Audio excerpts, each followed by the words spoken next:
সল্টলেকের সিবিআই দপ্তরের সামনে থেকে এই মিছিলে ছিলেন কয়েক হাজার চিকিৎসক। টানা ১৩ দিনের মতো এদিনও তারা চিকিৎসা পরিষেবা থেকে বিরত হয়ে প্রতিবাদে সামিল হয়েছিলেন। মিছিলের গন্তব্য মমতা প্রশাসনের স্বাস্থ্য দপ্তর।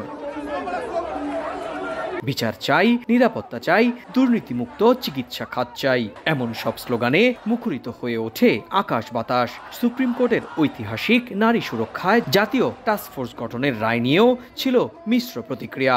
অনেকে এটাও বলেছেন, রাজ্য প্রশাসন ও পুলিশের ব্যর্থতার জন্য কেন্দ্রীয় বাহিনী দিয়ে আরজিকর হাসপাতালের সুরক্ষা দেয়া হলে বাকি হাসপাতালগুলোর কি হবে?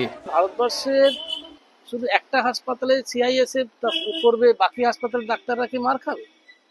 তাহলে এইভাবে যদি গভর্নমেন্টকে বাদ দিয়ে যদি এবারে প্যারামিলিটারি ফোর্স যদি দায়িত্ব নেয় হাসপাতালের, তাহলে আর গভর্নমেন্ট থাকার কি দরকার?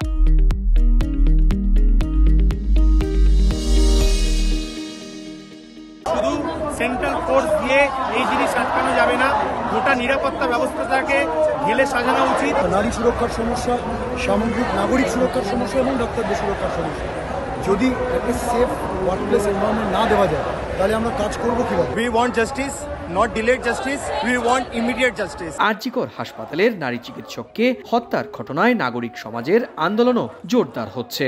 আর সেই আন্দোলনে নিজেদের অবস্থান ধরে রাখতে মরিয়া তৃণমূল বিরোধী বাম, বিজেপি ও কংগ্রেস। অন্যদিকে রাজ্যের শাসক দল তৃণমূল কংগ্রেসও নারী চিকিৎসকের ধর্ষক ও খুনিকে গ্রেপ্তার, দৃষ্টান্তমূলক শাস্তির দাবিতে রাজপথে রয়েছে।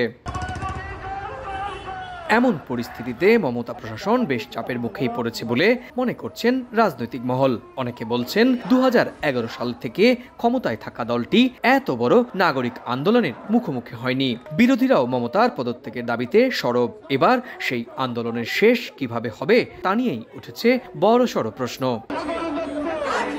সুব্রত আচার্য, সময় সংবাদ, ভারত।